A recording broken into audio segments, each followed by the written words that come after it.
Welcome back, everyone. I'm your host, Tomas Virgadula, and my co-host, Lexee McEntee.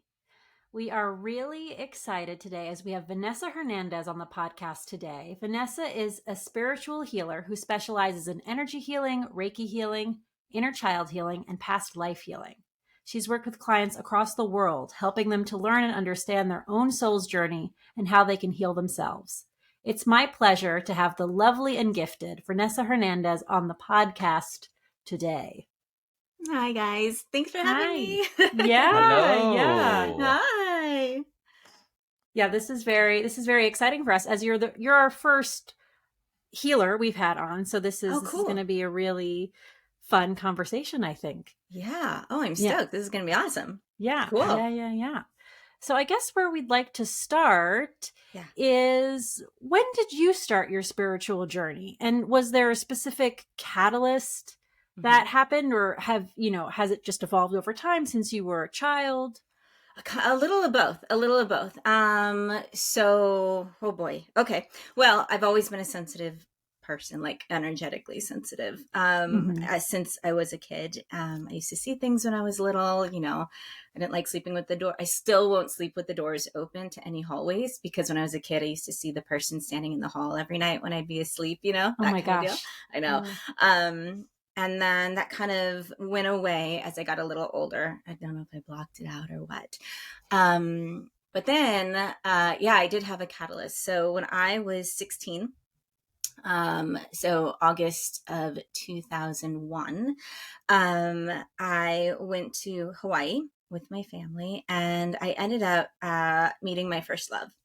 And that encounter, our souls just had this really interesting connection and kind of contract. And the two of us meeting, that was an activation for my awakening. And so basically once I left, and that was its own story, but when I came home, that's when I started seeing all of the numbers everywhere. I was seeing, everywhere, like 43 was like my main number with that, but I was also seeing, 1111 and 111, all the things. And I didn't really understand what was happening, but I'm like, this is cool. But I was also, what else was that happening around there? Seeing the numbers. I was suddenly smelling things I've never smelled before. When there was nothing around to smell, certain fragrances, certain colognes, certain scents that were tied to specific things. I started to see my spirit guide. His name was Ham. I got to learn that as the time went on. I called him Ham for short. But he was very, very sweet. Since I was only 16 and very new to it all, he showed himself as like this little 3-year-old little angel, little cherub face, this cute little hair. But as I got older and got to actually know him as the energy that he was, he's this like massive being, but I would have been terrified if I had actually encountered that. So I started to see him around, and he started showing up. And this all happened within days of me coming back from my trip. I started having those like prophetic dreams, where you dream something and then the next day it happens. I was knowing whenever the phone rang, that was before cell phones with caller ID. So when everyone called the house line. So when the house line would ring, I always knew who was on the phone before anybody asked or said who it was. I would like call it out. Just little things like that, all the fun stuff. It just happened really quickly. And so when my guide started showing up, he popped up first through handprints. So I used to see handprints everywhere. And the first time that it happened, my best friend at the time was spending the night, and we watched Blair Witch Project. And we were like, oh, it's spooky night. And then weird things started happening in the room. And I was like, that's interesting. Things are falling over. I'm smelling things that aren't here. We go to sleep that night. And the next morning, we wake up, and she, on her t-shirt, had this little like handprint with made of like Indian clay, you know, that right? And it was on the stomach of her t-shirt, and it was like smeared across, and we were like, what? You're in a sleeping bag the whole time. What happened? Wow. And then we were like, just woke up. And then I looked at my hand, and I had the same handprint on the palm of my hand, but it wouldn't come off. It was like a marking that stayed on my hand for about a couple of days, the size of like a 3-year-old little hand. Wow. And we were like, what is happening? And then a couple of days later, I was going up the stairs with my cat, and I was turning down that epic hall, and I was up on the second floor, and my blinds were open. It was nighttime, so the light was on outside. And as I looked in my room, I saw this little person run across the window, and I saw this little like run across, and my cat's like, what was that? Like, what? And I was like, oh my God, something's happening in my room. I'm on the second floor. That's not normal. And there's nobody in there, right? Mm-hmm. So as the time went on, and again, this was all happening within days after coming home from this epic trip. And, you know, my little heart's going crazy because I'm just thinking about somebody else. But I'm like, what are these things happening around me? I started to see handprints in every window that I sat near. Or little footprints. And I always knew that they didn't belong to anybody around me because they didn't have fingerprints. They were perfectly etched lines that were all parallel. And so as all this was happening, my grandmother, who was like the mystical, magical one in the family, she was, you know, very much involved in our lives. And I started to talk to her, and I'm like, what is going on? So over time, I started to learn that more about her gifts, which is where I got a lot of my stuff from. But my little angel who left the handprints and the footprints everywhere was actually my mom's spirit guide when she was little. And he used to do the same thing with her. And, you know, when I was born, then he was transferred over to me. And now he's patiently sitting going, when are you having kids? I'm ready to move on. I'm like, calm down. But anyway, so that was kind of, and that's all me going. I'm also trying to be in high school and my junior year of high school and figuring out hormones and all the things, right? I started seeing the sparkles of lights around, things like that. So it was fun and kind of whatever for a good chunk of years. It kind of stayed that way. I did meet somebody right around the same time, right before the activation happened, who called herself a spiritual advisor. She was a psychic that, you know, I had somehow aligned with. I had a reading with her a couple months before this encounter happened. She saw it happening. So then when I went back, I was like, oh my gosh, it came true. And then my awakening started. So she kind of became a person in my story for a really long time, where she was sort of guiding me through a lot of it. And at the time, I was just trusting and open to anything that anyone had to say. And so I cherished that relationship for a while. That came back around down the road, and I'll visit that in a sec. But she stayed consistent in my life. So when I would have questions and things like that, I started sort of learning, sort of exploring or being more open to that world of intuitive and all of that. And she was well aware of my gifts from a very young age. So, so that continued to develop. And then now at that point in all of my young little kid life and everything, my whole dream was to be an actor. So I went down the acting world. I wanted to be on Broadway. I loved musical theater, all the things. And so the intuitive stuff was all there, but it was just something that was sort of a thing in my life. It was not my focus.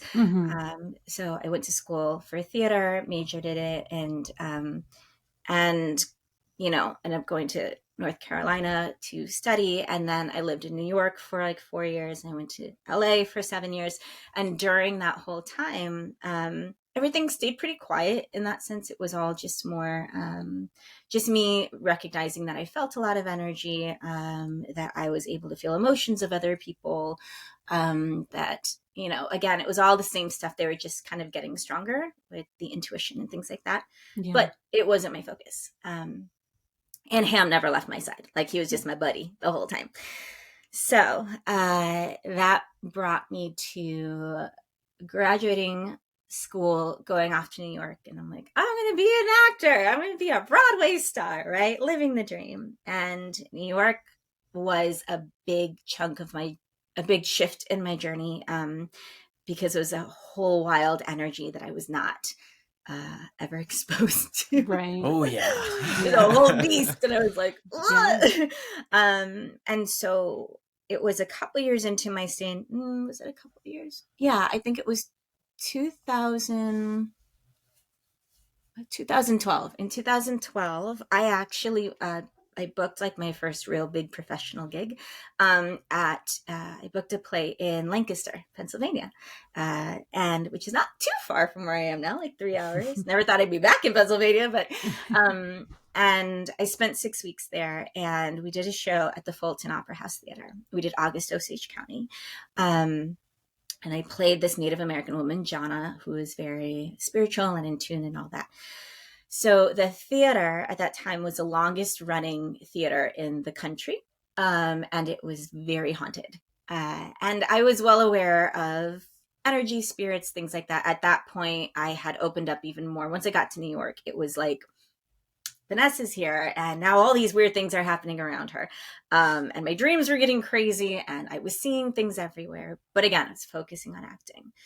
So I believe, I could be wrong, but I believe it's like 70% or something of like Lancaster is all like cemetery. It's like a big chunk are all these cemeteries from like the 1700s. Like it was one of the first established cities, if I remember correctly from back then. And I was obsessed. I'm like, this is great. Well, that the energy of the town and the history of the theater was very, very heavy, and very tragic, right? So here I am, just excited to be on stage, and the room, so they put us up in our own apartment. So I had my own place. I was so stoked. And I find out later that like when I was leaving 6 weeks later, that my apartment was the one that was known to be haunted. And I quickly learned that I had my own roommate that I did not know was going to be there. And she was this woman who I was not aware at that time of any kind of gifts that I had when it came to any souls who had crossed over or who was, just not with us anymore in human form.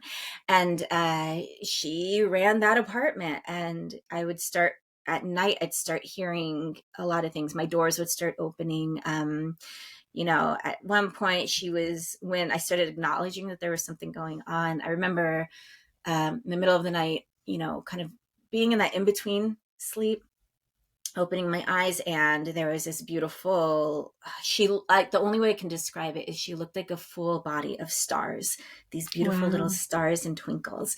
And she was just this, oh my God, she was stunning, sitting on my bed. Like my bed went down and I was like, okay, hi, there's someone sitting on my bed. And I couldn't understand. I couldn't hear words. All I heard were chimes, and it was like ding, ding, ding, ding, ding, ding, ding. And she was just getting, and the more I was trying to connect, the more excited she got. And then I woke up, and she became a part of my 6 weeks there, where I wanted to learn who this person was. And by the end, and that's a whole long story, but by the end of my few weeks there, I was able to find out who she was and where her her burial site was, with the help of a Reiki practitioner that I had found there, who was also intuitive, right? So she was receiving some images that I was taking, lining up with the pieces I got. It became a whole like hunt. As I was, going through like the, I want to say like the local library and getting whatever info I could on different pieces of who lived when. I mean, it was like the most exciting thing I'd ever done at that point. And I was literally on the computer, and I was talking to her saying, okay, we've got it down, narrowed down to this group of the family, help me find you. And as I was reading names out, when I got to specific names, things would start falling off of my bed and things like that. So I narrowed it down to her name, and then was able to find the cemetery she was at. And with the visual that the wonderful Reiki lady that I'd connected with had of her stone, and then the name that I had, and then the location, I was drawn to it, and it happened to be right across the street from where I was staying, and I found her tomb. And when that happened, the stone was in this little clearing area, and it was a really cloudy day, and I had her with me because I was like, all right, girl, let's do this. And I walk in this area, it's like, guide me wherever I'm supposed to go. I followed the pool, and it was cloudy. And then when I saw like the little stone area, I'm like, I think that's it. I feel like that's it. I swear to you, the clouds parted just a little bit, and this, like, the sun came down just over her space, but her name wasn't on the front, it was on the top. So I had to like go up. It was like moment of truth. And then I look over and it was her name, and I'm like, okay, this is a real thing. So as that all started locking in, I'm working in this theater that has so much history of hauntings, things like that. So they offered a nighttime haunted history tour, right? And they're like, if you want to come after this show. And things had already been happening during the show. We had one show where lights were out of control. They couldn't control the switchboards. I was seeing people running around. I followed somebody up the stairs thinking it was somebody, from the castle. It's like, you're going to miss your cue. And I'm like, there's no one there. But I swear I saw her. And so we go on this tour. I'm so excited. Now, this is the point where everything was fun up until this point, right? My entire journey, I'd have been on it for, what was that? It was like 11 years.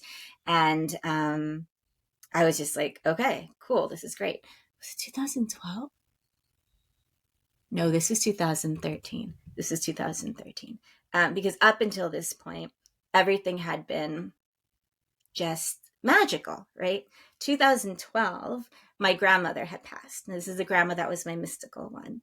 When she passed, I know I'm jumping around, but I just realized the timeline so that the story makes sense.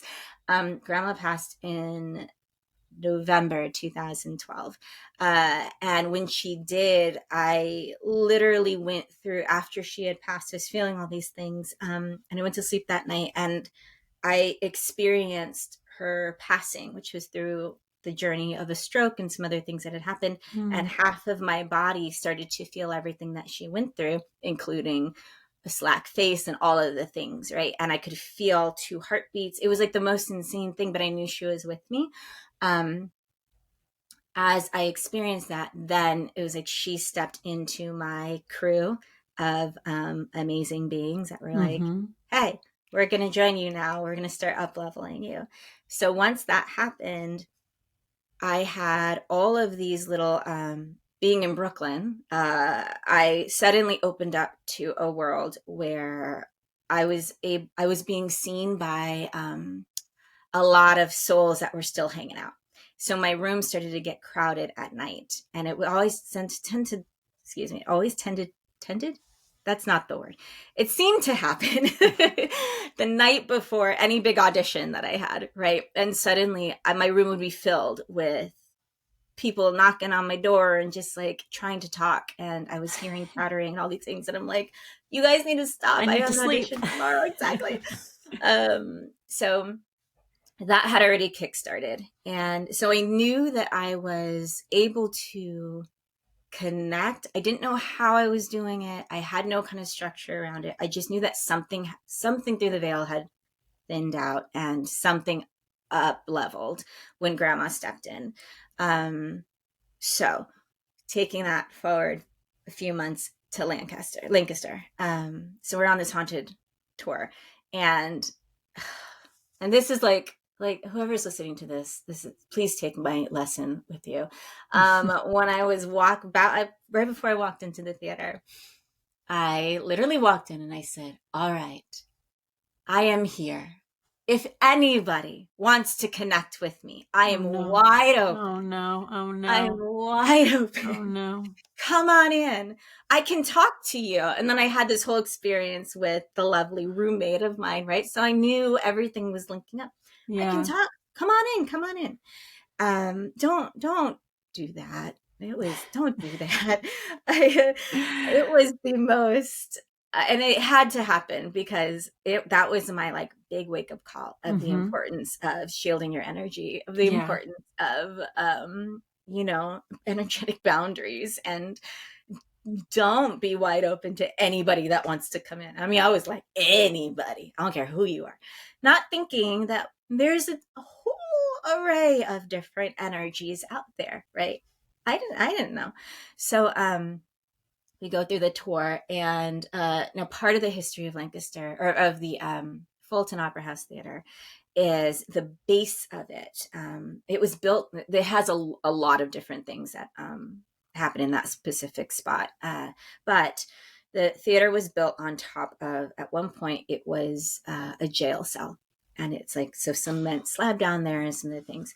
And there was just this awful instance where basically there was an attack on a Native American tribe in the area, and so I think like half of the tribe got wiped out. So to protect the rest, they had them hide in the jail. And after a little bit of time, one day the person that was on guard for security magically disappeared for 2 hours, allowing whoever it was that needed to come in. And there was a massive massacre. No survivors, a lot of children, a lot of older people as well. And so all that happened right there, right? And so part of the tour was to walk through the space that it happened. And it was like this dark tunnel, so they turn out the lights to make it spooky. And as we're learning all this, and as we're walking through, I'm just getting pummeled with energy. And I'm feeling things. I want to throw up. I want to cry. I'm shaking. I don't know what's going on. Only 2 people in the cast knew that I was a sensitive being. And they're like, are you okay? I'm like, I don't know what's happening. So by the end of it, and we walked through that space at the very end, because it was like the big highlight of the night. Everyone's walking through like, this is scary. And I'm walking through seeing lights swirling around me. I'm hearing screams and cries. I'm feeling chills and all of this stuff through that space. It was afterwards that they're like, that's where it happened. And I was like, yeah, no kidding. And I just like broke down, and it took a toll on my body, and I was in the corner sobbing, right? And it was shaking. I was a mess. So that was a big landmark in my story of, you got to learn now how to take care of yourself, right? And that opened me up even more. So I'm going back to New York after that. I basically, like, the way I describe it to my students now and my clients, things like that, it's like, if you're not aware of your energetic body and protecting it and shielding it and clearing it and doing all the things for maintenance, just to keep yourself in a good, clear space, we were basically like a walking Swiffer duster, and you're just picking energy up from everywhere, right? Yeah. And I learned that the really hard way. So once I got back, one of the people from the theater, and again, this is another key point in the in my journey, she was like, hey, I go to this little group that meets once a month. And it's led by this wonderful man who is, he was a shaman. And she was like, come to the group. You just basically kind of come together and you talk about experiences you have, and you just kind of get to meet other people that are kind of maybe going through the same thing that you're going through. Just have a try. And I'm like, okay, I'll meet people. So I ended up calling it, it's probably a terrible name for it, but I like wrote it in my notebook as like psychic AA. It's like, we all would come together and we would join. So the first half, I'd meet all these people who were all different ages. A lot were more closer to my age as well. And we'd come together, and talk about any weird experiences we had, or just like talk about things that you couldn't really talk to anybody else about because people would think you're nuts. So the first half would be like sharing. The second half, we would learn a new way to do any kind of intuitive reading, or we'd learn a different way to do a healing depending on different cultures and practices, things like that. I loved that group. And so that was Vanessa, how old are you at this instance? At this point, I was 29. I was 29. Yeah. Okay. So it'd been And this is all just very new for Tomas. This is like, and probably for a lot of our listeners too. Oh, Like, yeah. So like all of not at all. I mean, I've done some work with mediums, and I've done some medium training cool. and clairvoyance and all that. Right. No. Just keep. I just wanted to give people a perspective of like, this is and still at 29 years old is now like, oh my God, there's other people. There's like, just to give a breath to like the journey of self-discovery, but so keep going, because I'm with you. And of course, and I probably should have said this at the beginning, like obviously anything I share, it's just from my experience. If it resonates, cool, guys, go with it. And you're like, you're crazy, don't take it with you, it's fine. But yes, okay, so yeah, 29. So this was my last year in New York, because then Spirit's like, time to move. But so I meet this group. I'm only with them for maybe like 4 or 5 months. We were able to meet before I moved. But I learned so much in that space. And within like the first 2 meetings or so, I quickly became the person that wasn't allowed to share until the very end, because my experiences were a little wild. And so nobody wanted to talk after me. And I was like, I'm sorry. But it was great. It was so, so good. And so that started to build the network a little bit. And I started to feel more comfortable in stepping into this and exploring different shops in New York, new ways of doing things. I like what I love about like the spiritual world. And again, this is just how I look at it. And this is how I started really figuring these pieces out during that time. It's like every shop you go to, every class you take, every podcast you listen to, every TikTok you watch, every reading you get, every healing you get, every book you read, all these different things. I like to think of it like a big spiritual buffet. And everything that you touch on, everywhere that you get these little pieces from, they're like different stations at the buffet. So whenever I teach my classes, I'm always like, this is just my station. Taste what you want. If it tastes good, put it on your plate. If it doesn't, don't put it on your plate. Right. And then after a while, when you start boop, boop, boop to all these different places, then you realize over time, you suddenly have a plate full of all these different ingredients. And I'm like, just make your own meal out of it. That becomes your belief system. That becomes your own process, right? So what I love about it, like, it's so unique to everyone. So I started experiencing my little buffet around New York City. And so as all that happened, suddenly I wasn't feeling right in New York. I started getting this pull to Los Angeles. I was also freezing. I'm originally from California, and winter New York was a very different experience for me than Northern California. And that reminds me, Vanessa. I remember my friend moved here from Atlanta. We met at college, and it was about 5 years into New York. He goes, I finally have enough winter clothing for the winter. It took him like 5 years to like really get adequate clothing for a Northeast winter. I never even did till I moved here. Till I moved here. And I was like, oh, there's actually like brands I should be looking at instead of just is this keep you warm? And now instead of 5 hoodies, which is like instead of 5 hoodies and 3 leggings, and wondering why jeans aren't working. This was Toby Lexee. It took him a while. It took him a while to adapt. I love it. That's funny. I love it. So you get pulled to LA. I get pulled to LA, yes. Now, here's the thing. I'm an actor. At this point, I'm not in the union. I had not booked anything that was like, all right, great. She's got a good resume. I had no credits. I had representation across the board. I was very lucky coming out of school. It was kind of all handed to me on a silver platter. Here's reps everywhere. And I'm like, cool. Great. Got me in the doors. I wasn't booking what I was hoping I'd be booking. So I'm talking to my agent. I'm like, I'm ready to go to LA. And he was like, what?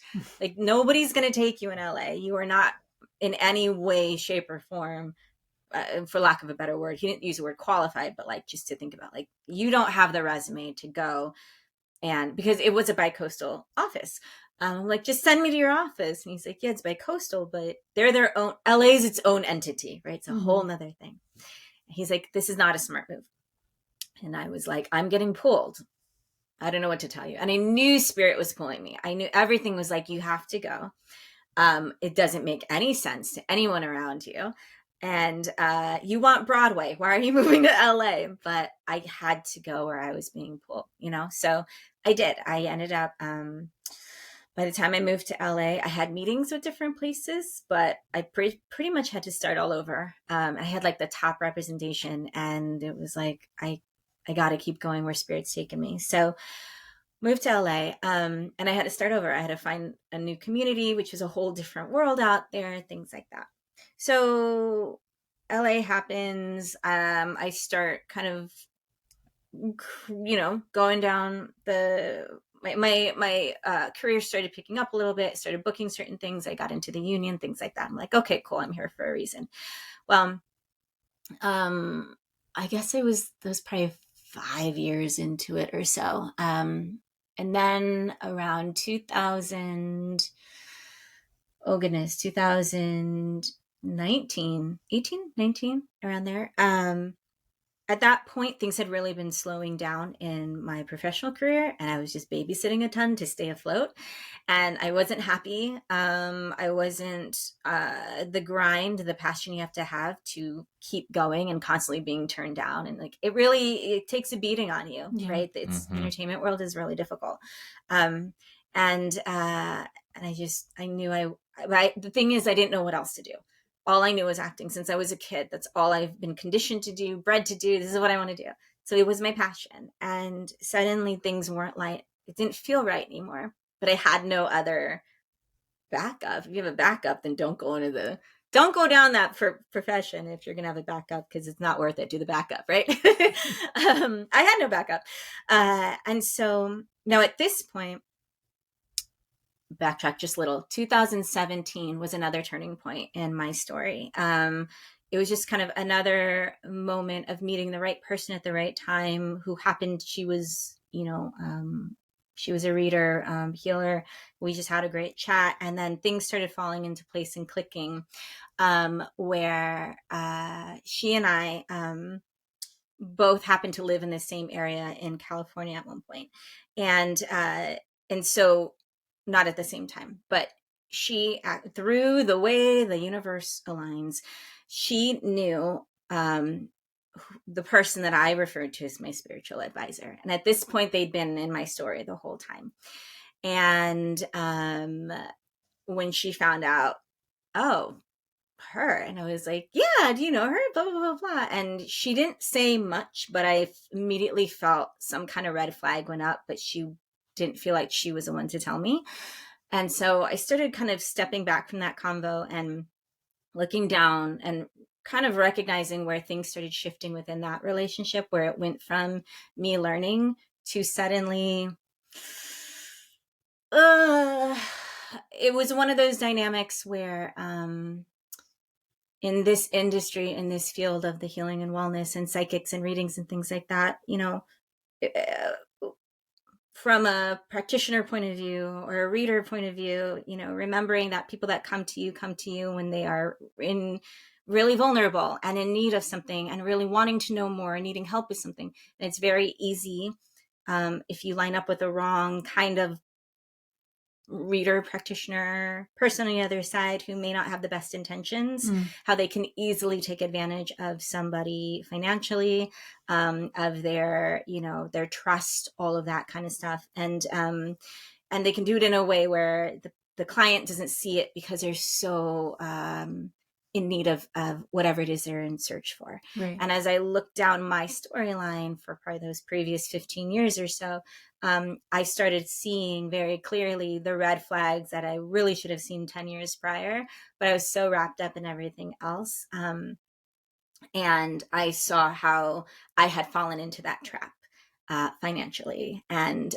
emotionally and trusting and all that stuff, and really started seeing the unfolding of the truth of who she was and her ways and how I had really been kind of a victim of it. And so that conversation with the person that I had met really opened my eyes to that. And that was a big blow when I finally saw the clarity in that, because suddenly somebody that was an anchor for me to continue on in my journey ended up being not trustworthy and not a very kind person in that way. So at that moment, I had to make that decision to cut ties with her, which is massive because she was like a mother figure to me at that point because I met her so young. You know, I really trusted her. And as that decision was being made, that's when my other gifts started opening up. Channeling started opening up.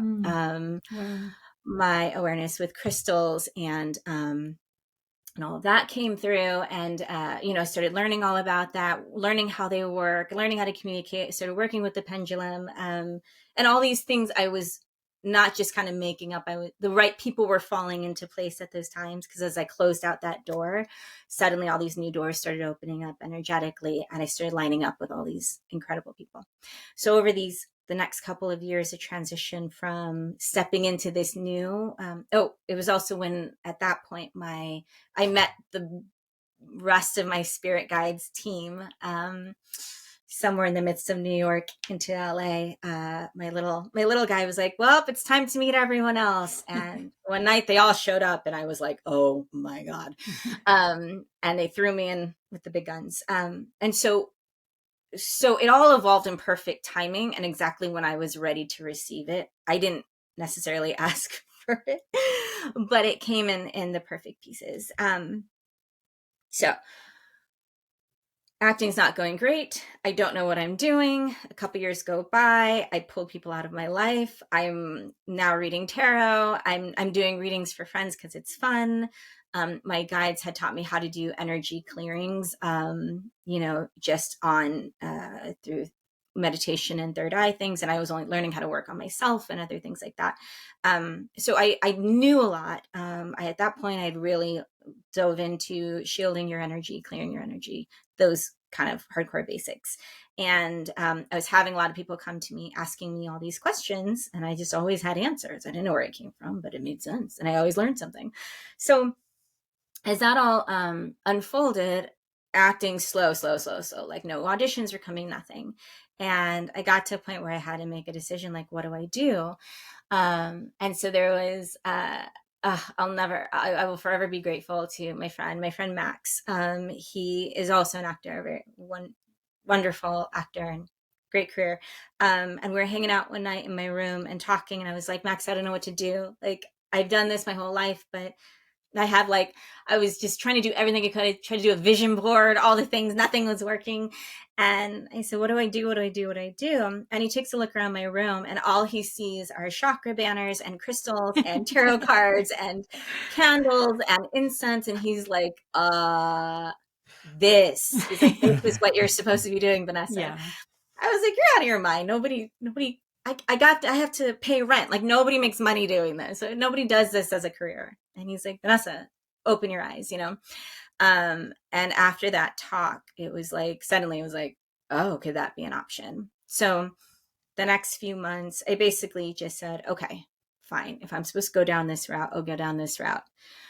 Now, I did it kicking and screaming. And I was like, you know what? I have my renewal with my agents next week. We're going to have the meeting. So I haven't been bringing any money in for them. I've got no auditions. There's no way they're going to renew me for another few years of a contract.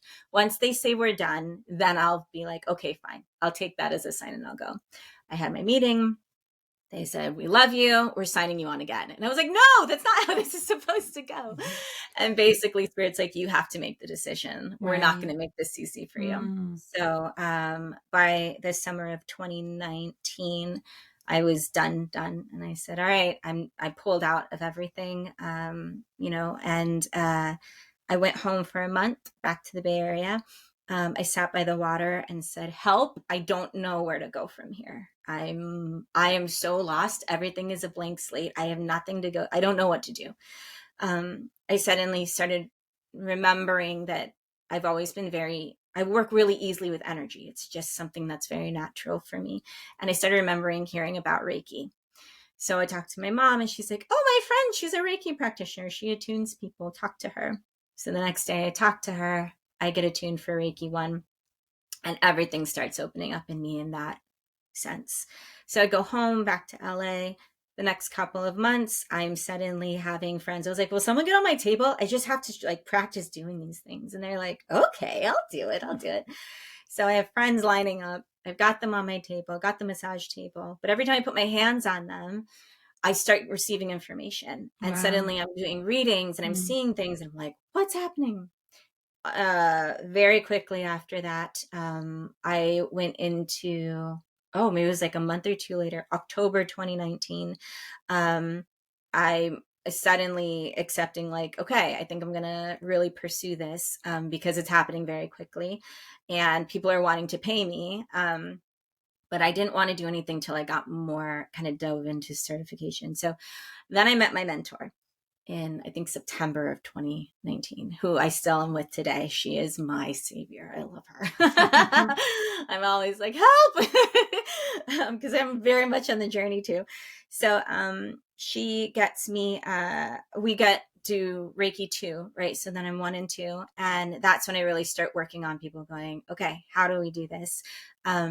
Quickly, just the way that spirit works, everything starts lining up. I meet the right people at the right time, end up in some random, I shouldn't say random.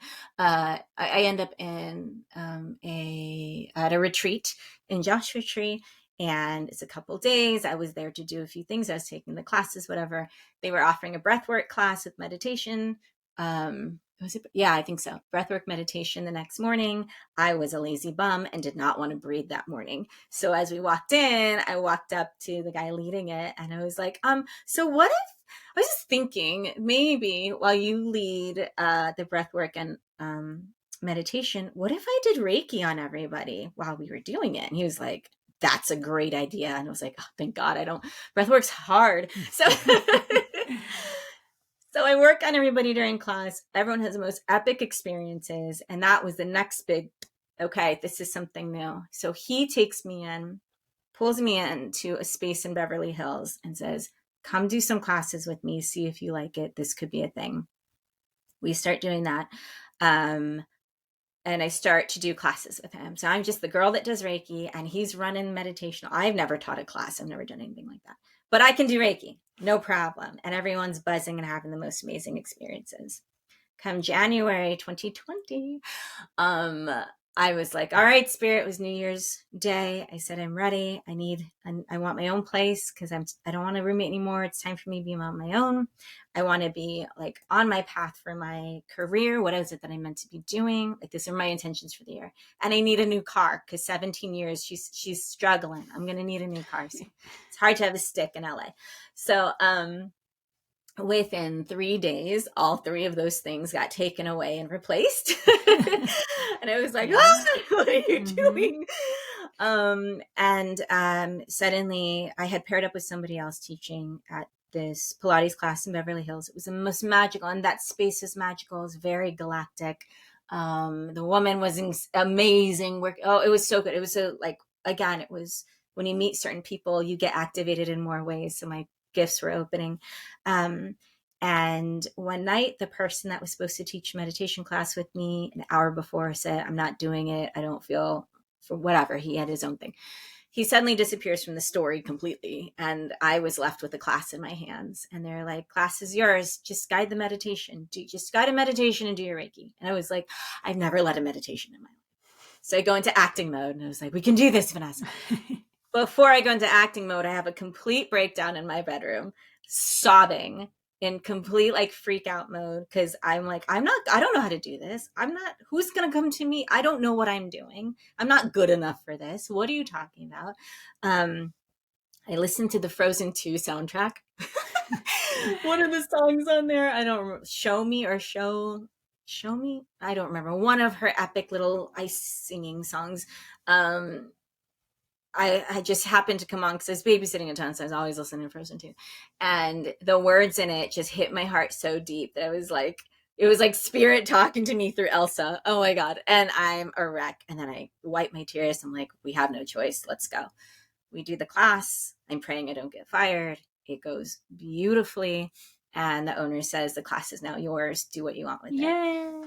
Yeah, right? Yeah. So the next couple of months, I incorporate crystals into it. I start buying all these crystals. Everyone comes to class to learn about crystals, get their crystal, do a guided meditation, connect with the energy of the crystal, and get the energy healing in this epic space. And it all starts building to a beautiful pace. And then COVID hit. Everybody goes back to their homes. That was another big turning point. COVID hits, and basically I can't see people in person, obviously. And I was like, all right, well, since I'm here, I guess we're going to start learning more. So I spent the next like 6 weeks doing an intensive with my mentor, and I learned how to do everything distance. I started learning how to do energy healing distance wise. I start learning to work on animals. I start learning to read auras, all of the things. I mean, I was, over the moon doing all this stuff. And then I just started asking friends, can I practice on you? I had one friend that was going through a hard time during that time, and he was just my guinea pig with his 2 dogs. I'm like, can I work on you guys? He's like, yes, do it. He's in Nashville. And I'm like, okay, here we go. And so that helped me build and figure out the muscles that I had and what I was working with. Quickly, word spread. I suddenly, at that point, October prior, I had decided to build my own business. So Lava to Stone was born, which is my personal healing. Was that the October of 2019, right before COVID? Okay, awesome. Correct. Yes, October 2019. So I had that baby that I was now taking care of during COVID, going, how else are we going to grow you? And very quickly, I suddenly was so busy, and word of mouth, people are coming, they're booking sessions. I have like 50 people on my roster. It was insane, doing mentoring and readings and healings and figuring it all out. The year goes by. I realized I don't have to be in LA anymore to do what I do. I had clients all over the world. I was making more than I ever had with any kind of acting gig, and so I was like, this is a thing. And I had already stepped fully into it, saying, I'm in, just guide me, tell me where to go. Yeah. So then I moved to Northern California. My parents were like, come home, we'll take care of, don't worry about rent, don't worry about gas, don't worry about food, build your business and keep growing. And I was like, no, thank you. That's very kind. I'm not coming home. And Spirit's like, oh, you got lots of inner child work to do, honey. You're going home. So everything forced me back to the north. Was there for a year, did a lot of inner child healing, and then needed a break. Friend called me who's out here in Pennsylvania, had a cabin, and said, why don't you do work from out here?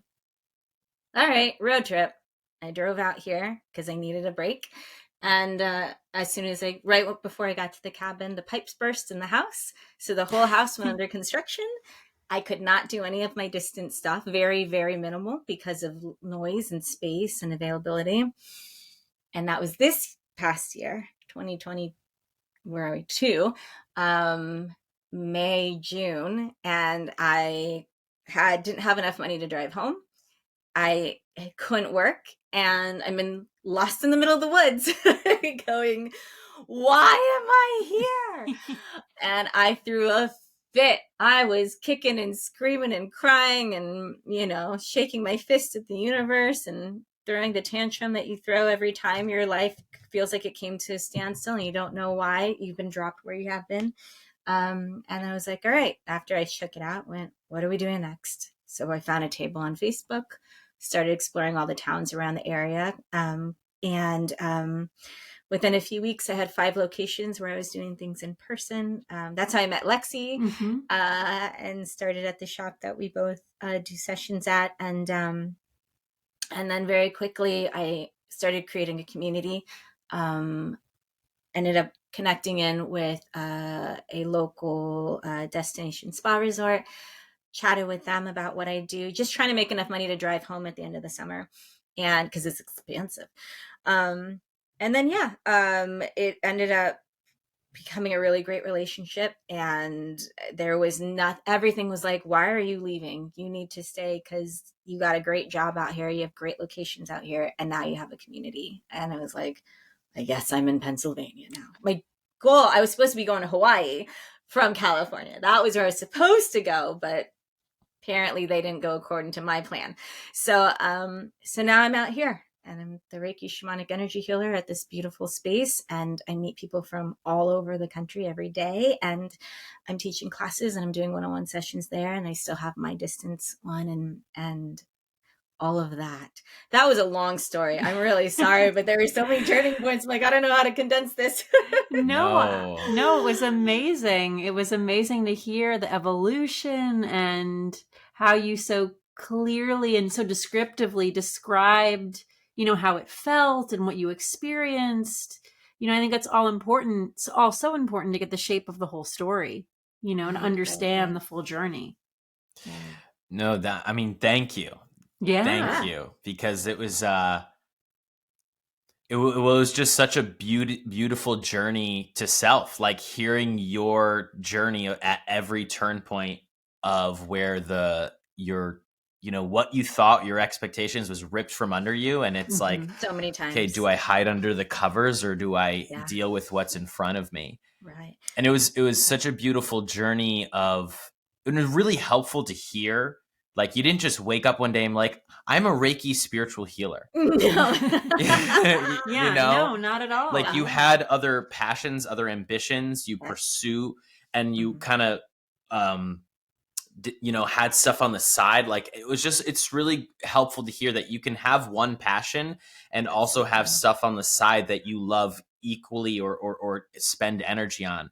And that, yes. And all of that, the acting and everything, I incorporate everything that I learned from my journey with the acting world into what I do now. Now I'm starting to teach workshops and things on how to merge the two, because it's all energy. Everything's energy. Yeah.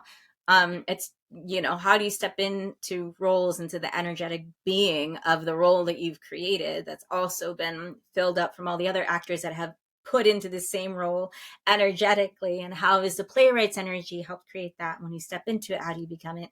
How do you step out of it? Don't take it home. How do you channel? You know what I mean? Like, it's all linked. All of it. And then, like, I babysat forever going, I was so good at it. I'm a real good babysitter. But now I do inner child healing, and the connection and the purity that I saw in these kids, because they were all littles from newborns to about 5 for 10 years. And when I left New York, I had to say goodbye to 40 children that I had as little nuggets for years, but those pieces, they taught me the inner child stuff. And then now when I'm working on sessions with inner child, for myself included, of like, connect in with that 3-year-old. It's so easy to find, because they're all aspects of us that are still actively here. So like during the journey, when I'm going, this is my game plan, and they're like, no, like, Vanessa, you have to move here to Pennsylvania. This is your job.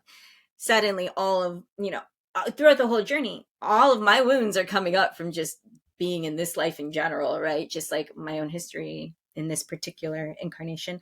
The wounds from all of that were coming up, of fears of settling down, fears of rooting. It's safer to be a gypsy. I don't know if I can plant my feet here, and being forced to actually face that and work through it. And once I did and made that commitment of like, okay, I will root down, even though I have no idea why you're making me stay. But I'm going to accept it, be open to it, and let go of the fears, which also tie into like past life fears and things like that from other kind of stories I've actually had on this land. So there's been a lot of things of like, there's so many levels to it. It's constantly healing, constantly facing our shadow side and working through it. And then, of course, when you're on the side where you are a practitioner, or you're a teacher or a coach or a healer, you got to go through the work first. And then once you work through it, suddenly all your clients showing up are working through similar things, so you can help guide them, So, and that's why my mentor, I'm always with her. You're speaking to it right there. And I really wanted, like, for anyone listening, like, what was so apparent in your story is the journey and where you had to go and what you had to learn, and working with the kids, and then having better access to like your own inner child work. Like, it's so apparent in your story that the journey was all part of to get where you are now, and so 100%. Much of what you're doing. And I really want to, emphasize to anyone who's listening is like, what you're doing now, you might not understand why, and the frustration of it, and this and that. And it's like, why you're doing it. Okay, I got to pay bills. This is what's in front of me. But like, you don't know that what you're doing now is actually cultivating the skill set. So for the thing that you do in 5 years, the business that you start, the really scary thing, like, this is that ammunition and that experience that's going to make, that part of the journey so much more seamless and prepared for that. And I've had so many instances of my own journey where I was like, I'm going to go here to learn this, or not knowing what I'm learning. And then I can see now so clearly how all of it's linked up for me to be better prepared for the moment that I'm in now. And that was just so apparent in your story. Yeah, I think it's important to always remember we're all on the journey. Like nobody's got it figured out. At least that's what I feel. Like, you know, if anyone's like, I am your guru, then this is just how I am. This is just what resonates with me. But anyone who's like, I know it all, I have all your answers and this and that. For me, that's kind of like okay, I'm gonna veer this way, and we're gonna be on journeys with people who are still working through it together. Like I always tell anyone I work with or my clients, like, I don't have it all figured out. I'm on this with you. Let's do this together. Here's what I'm learning. Like every session I have, every reading I do, things like that. There's always little pieces that constantly, let's say you probably experience this all the time, where information comes through, you get guidance for the person and they're like, dang, that's a really good practice. I'm going to apply that to my world too, you know, like, cause we're channeling from spirit. So it's like, there's always a nugget for us to take as we keep going, as we're healing others, whether it's through energy work. I'm still receiving healing energy as well, you know? So I just think it's so important for anyone, even if it's like, you're still just like, I'm starting to see 1111. Cool, buckle up, you know? But no, like I still see 1111 and go, okay, what are you telling me? All right, guides, what are you saying? What do these syncs mean? What do these, then, you know, it started off as numbers, but now the more that I constantly communicate with my team since I was 16, my crew. And the more that, at least I've found that the more you communicate with them, the more you acknowledge the synchronicities and are like, all right, I'm open to more. Then they start throwing new synchronicities, throwing animals in, throwing visions, whatever it may be, songs popping in at certain times, whatever. And it's like more vocabulary gets to add to your conversation. And then it becomes like a real communication back and forth that just naturally evolves. And sometimes you'll hit those points of like, all right, I don't know what you guys are saying. Like, what do you mean? What do you mean? And then I call my mentor, girl, help. Yeah. So I don't know how I got off on that tangent, but anyways, yeah, we're all on the journey. We're all on it. And it's never like at least again, this is just, it resonates with me, but the healing journey is constant. Yeah. Constant. But it's so powerful. It's not pretty. You know, if you think about a physical wound, you get a wound on nasty gash on your arm, the healing process, it's probably going to pus. It's probably going to scab. It might leave a bit of a scar, you know, but it's healing. It gets itchy. It gets uncomfortable. But the magic that happens during the process and after it, the things that clear out to make room for the new things to come is just, I don't know. I think that's why I do what I do. I love I love my job. It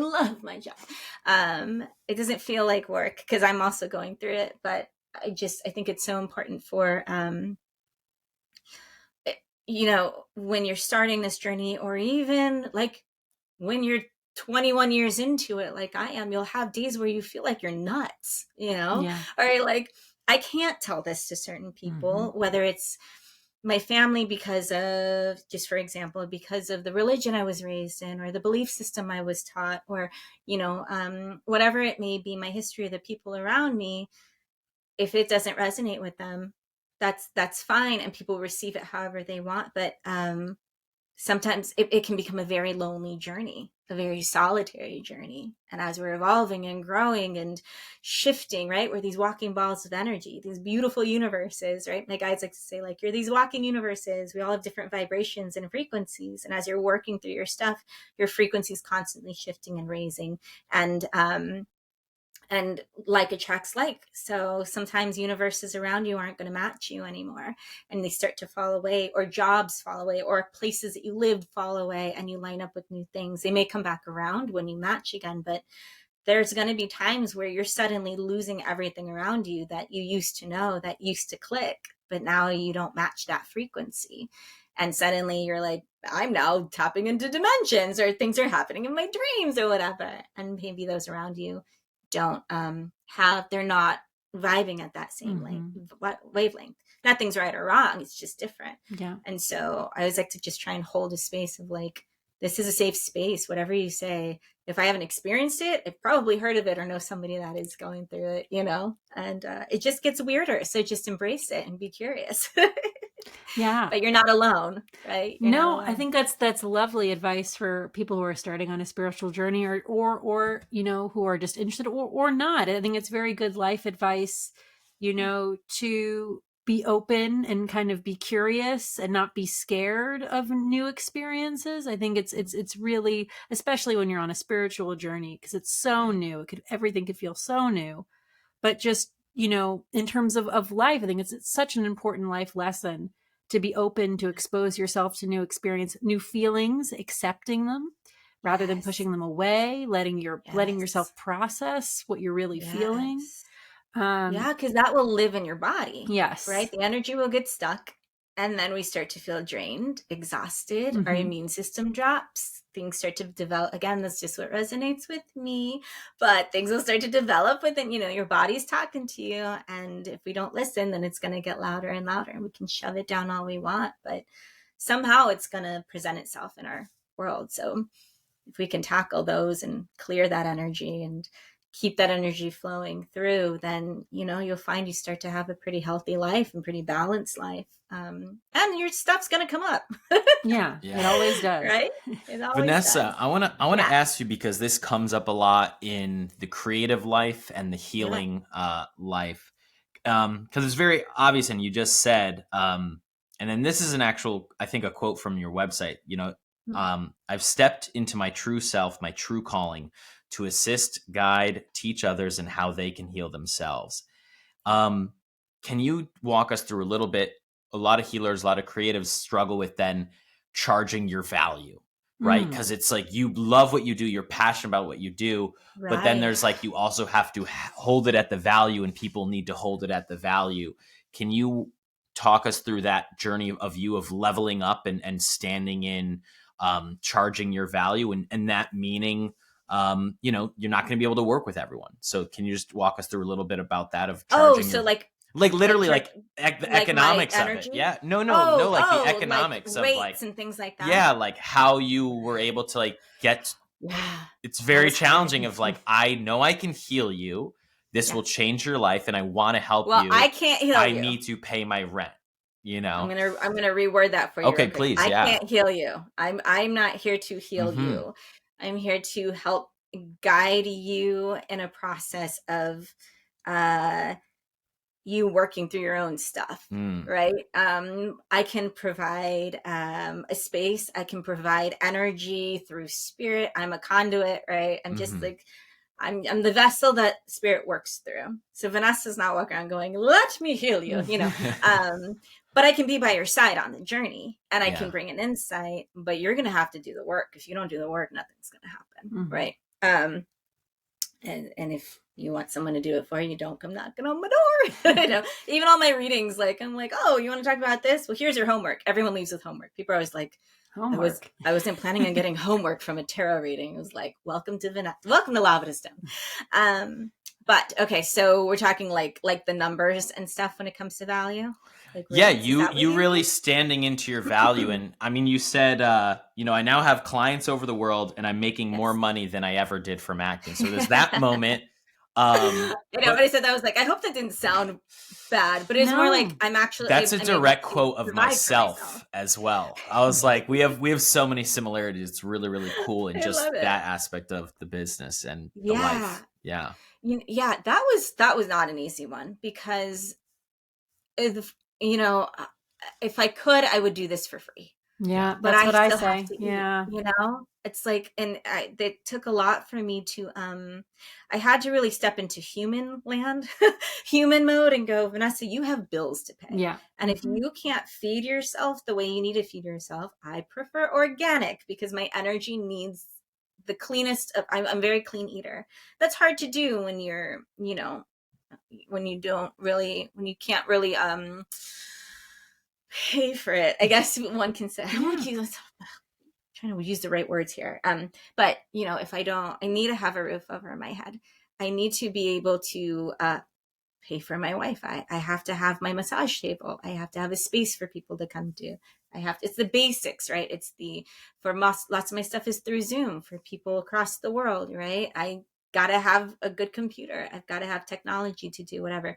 There's also thinking about the time and the how much time and energy you're investing in each session, in each client. It's a relationship, right?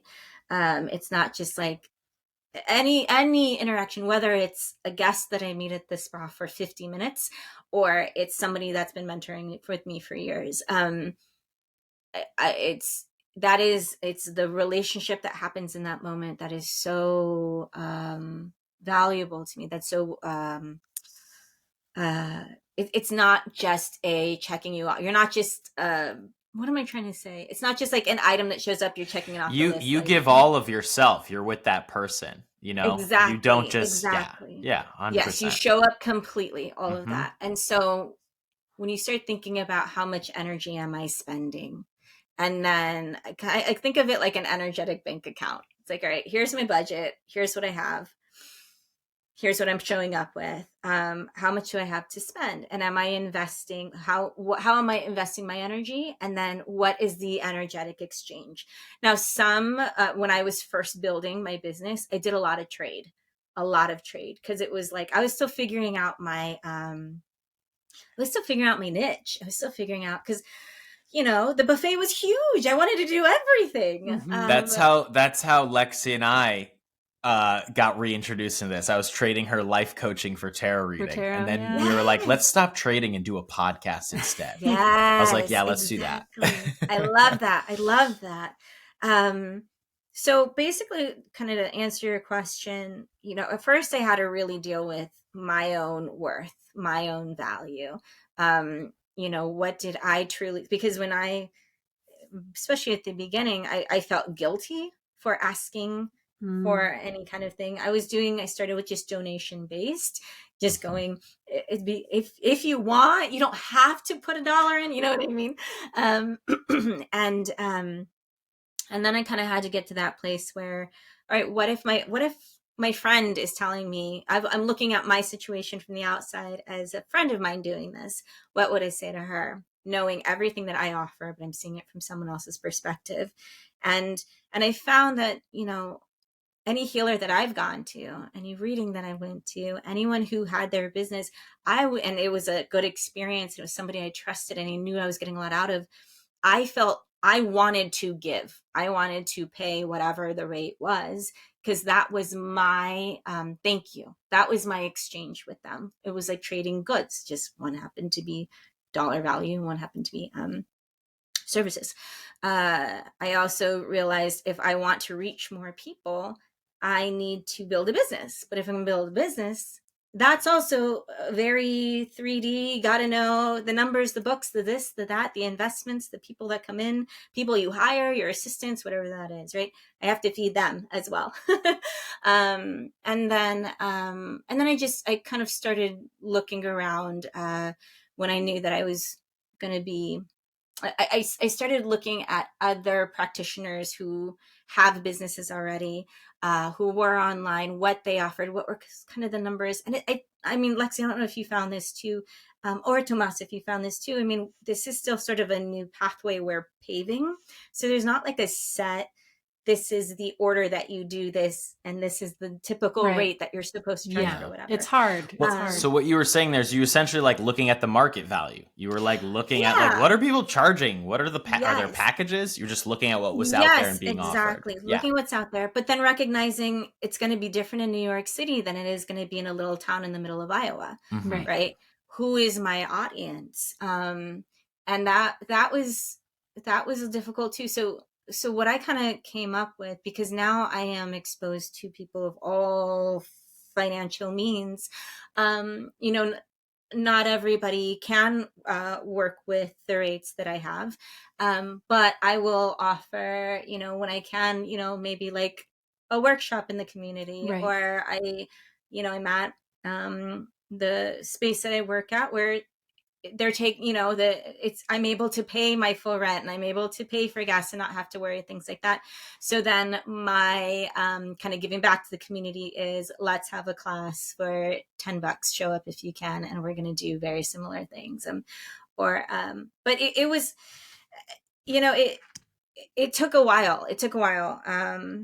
I don't struggle so much anymore because I've kind of figured it out, but it's been a few years now. And I've had to kind of embrace that whole, for me to show up in the best me that I can for you, the exchange has to be such and such, and so far, and I know that it does limit who I'm able to work with, but I do my best to be able to also put out free content, to also, share whatever I can. And I have coffee with people, like, can we just get coffee? Yeah, sure. Let's talk. But then I had to actually recognize, okay, Vanessa, like when I first kind of came out here, I was meeting a lot of people, but I found myself teaching a lot instead of just having a conversation, because they want to know.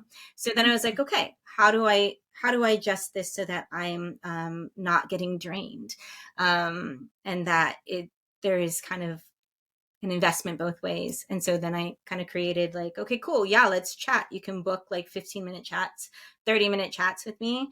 I'm all yours. Pick my brain. I will tell you anything and everything you want to know. Eat it up. Right. And you have me for this amount of time. And I think that's also honoring your own energy, honoring you. When you think about it, this is kind of what I learned in the acting world. When you book that one TV gig as your one line on, like, This Is Us, right? It was one of the ones that I did. And you get that paycheck and you're like people are like, how come you get paid so much for that one thing, and blah, blah, blah. But then you realize, no, you know what? I went on like 300 auditions before to get to this. Yeah. And I had to study, and I had to invest in this, and I had my coachings, and I had, and it all is like, no, it's recognizing how much you have invested in your own business, in your own gifts, how much you continue to put into your own journey, so that you can share with others. Then that's when it's like, all right, money's energy also, right? And so, and again, it's whatever resonates with you. Some people are like, oh, I want to be more accessible to this group.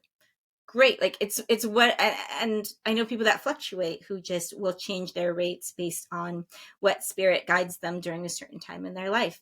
I'm not really locked. I mean, I'm pretty set for the most part now, but I don't know how things are going to evolve. I don't know what gas prices are going to do next month. No, it's true. That's a real thing, I think, because it's also been hard for me to, and Tomas and I talk about this, charge what I need rather than what works for other people. Right. It's hard. Well, when you think about it, if you're going to go to a specialist, some kind of doctor, a specialist, you typically are like, okay, I understand I'm paying for this specialty, and here you go. When it comes to like health or something, I'm talking like a typical thing, and recognizing that we are specialists in what we do, and what we are giving. It just may not be in our particular society's eyes like a doctor, right? Or whatever, when it comes to certain, you know what I'm trying to say. But it's still the same value. And just I think it's, again, going back to the perspective of the client as well. I've definitely had people who, I'm not saying this is everyone by any means, but I've had experiences where if I'm going to choose between two and I don't know much about either, but for some reason, if one is one number and one is another, I will kind of, I don't know if it's programming or what, but it's like, oh, well, this must be better because whatever the number may be. And I think that's just like a programming thing that we just have in general. But I think there's something about when we value what we do, I think those that we are meant to work with are going to line up with us, and it's going to click. I guess that's kind of what it kind of comes down to. You put out what you think is going to be best for, right, what you need. to keep you in the highest vibe. I've heard that in the same way of like my self-esteem determines like the value that I'll get, and I can never get more than my self-esteem is. So it's like my self-esteem's here, then that's what I'm going to attract. That's what I'm going to get. Yeah. And then once my self-esteem is bigger, it's like, well, this is what I'm worth now. And that's what I'll start to have for myself. Right. And Vanessa, you alluded to this, so I want to ask you more specifically on it. And this comes up with people in the energy world that we are, coaches, therapists, anyone who holds deep space with people and many lines of work. What do you do to guard and take care of your energy? You know, the more clients I take on, I'm very cognizant of how many coaching calls in a day. What do you do to guard and take care of your energy? So I have kind of come up with this 5-step process from my buffet of my life.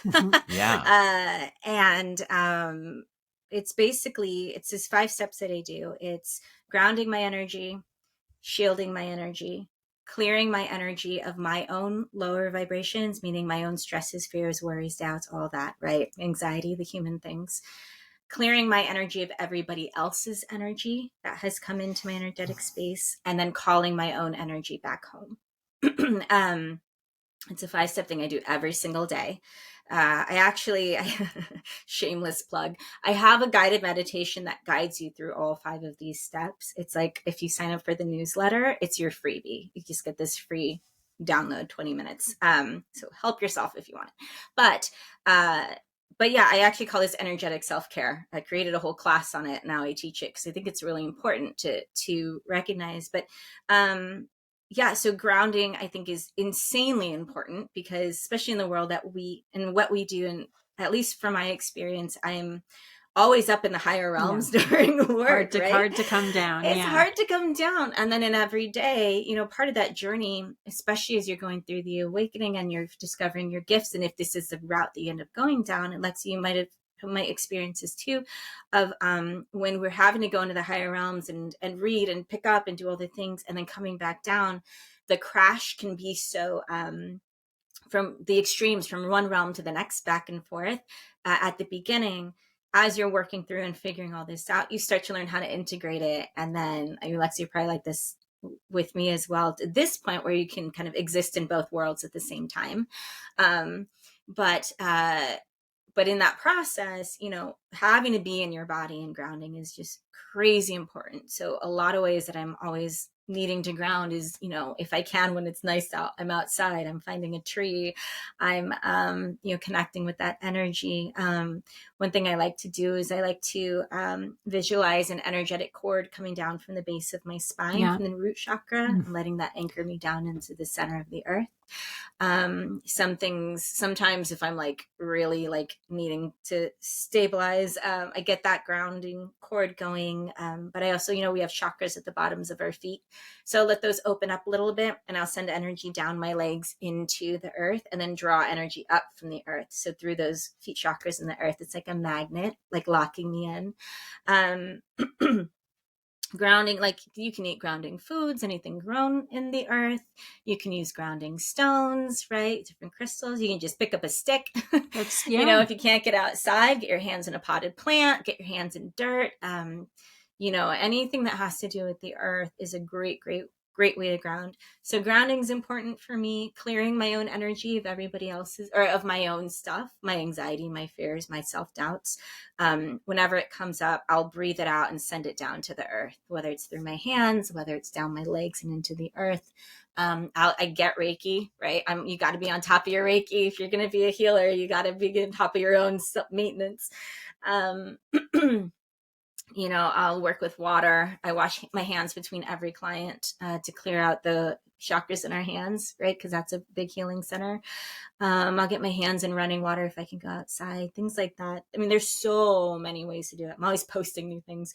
So cleansing your energy, really a lot of it's directing it out, right? And so that's of my own things, just that come up. And then there's clearing out my energy of everybody else. Oh no, excuse me. I skipped shielding. Tomas, that was the main one that you were asking about. So grounding energy and then shielding. So I like to visualize like this golden bubble of light around my energetic body. And, so for me, I feel like we function with 4 types of bodies: our physical body, our mental body, our emotional body, and our energetic body. And the physical body is existing within the energetic, which is the big, beautiful universe I was talking about, the Swiffer duster. So we don't want to be a Swiffer duster. So I'll visualize a golden bubble of light around that universe. And then I set the intention that that it's one of divine love and light, and only the highest vibrations, the purest frequency, the purest love can enter into my bubble.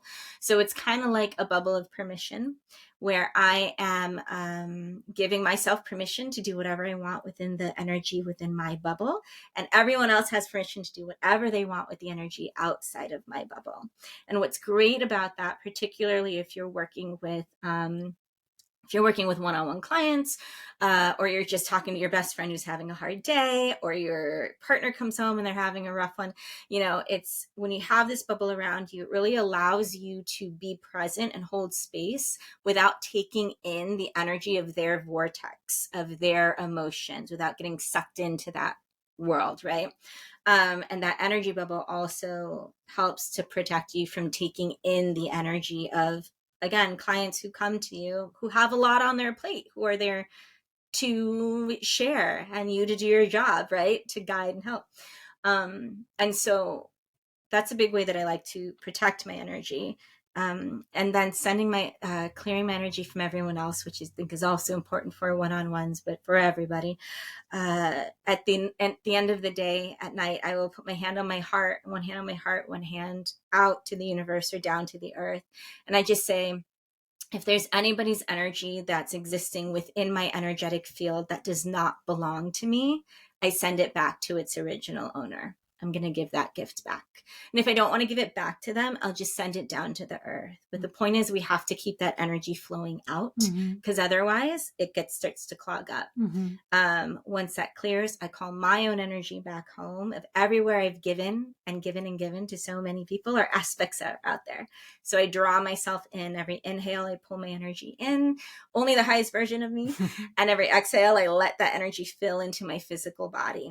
And the more that those 5 steps are worked, the more that you start to get used to your energy being just your energy, because our energetic fields can only hold so much, right? Yeah. So if it's congested and clogged with everybody else's stuff, there's very little room for us to come through. So if we want to keep growing, evolving, and all that, we're clearing everybody's stuff out of us, calling all of our own stuff back in. And then once we're in that place, then we get much more sensitive and aware to our own energetic field, so that when you just clean that room, it's really pretty and shiny and everything feels good, and then suddenly, like a pair of muddy boots walk in, that's not your energy. You get those muddy boots out and you realize, okay, that's not mine, something's coming in, I'm going to send that back. That could be a thought form, that could be a belief system, that could be, maybe it comes in and you thought it was yours for all these years, and you realize it's what your mom used to say when you were 10 from her own insecurities. Send it back. Or if you catch it and go, oh, wait, I do still resonate with that, that's not great, then it gives you space to be able to find those wounds and go, that's the gold. Okay, that's something I need to work on. But it's hard to find our roots to the wounds if everything swirling around us is everybody else's stuff. Does that make sense? Yeah. Oh, so good. Yeah. It's such great information. Obviously, if you're in a spiritual practitioner or a healer, but I think it's just great for anybody. For anyone. Everybody picks up on energies. They take in energies that aren't necessarily theirs or theirs to hold, and kind of giving, as being a reader myself, I have to remind myself, because it's so like, I'll just keep going, keep serving others. And I forget, like, I need to make sure I'm taking care of myself and protecting myself and clearing myself. Exactly. Yeah. Exactly. And knowing when to stop. That was a big lesson came in just like a week or 2 ago.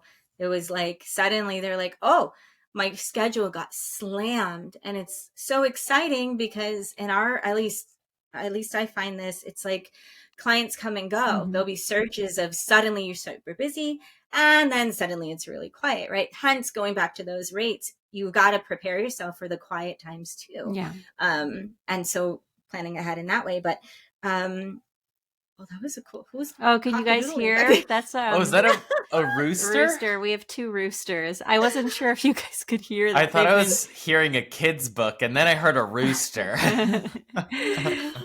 Oh God, I love it. I've got like church bells going off behind me.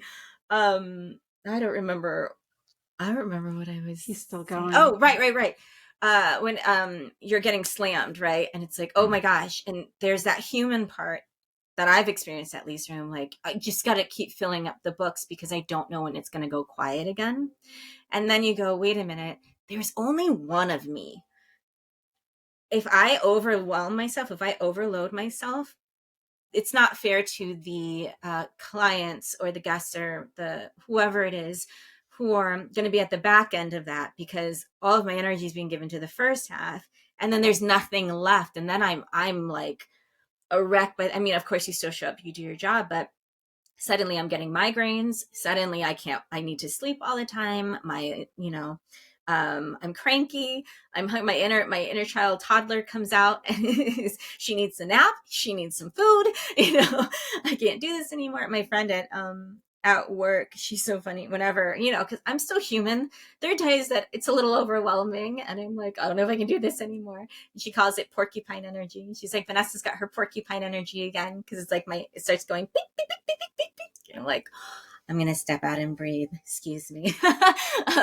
But it's like, we're in these physical human vessels that can only handle so much. Our spirit bodies are huge and amazing and can channel like crazy, but we have to honor the physical. So it's like being mindful of how many we say yes to, being okay with if the day shows up and you're like, you know what, I'm not on top of my game right now. I'm really tired.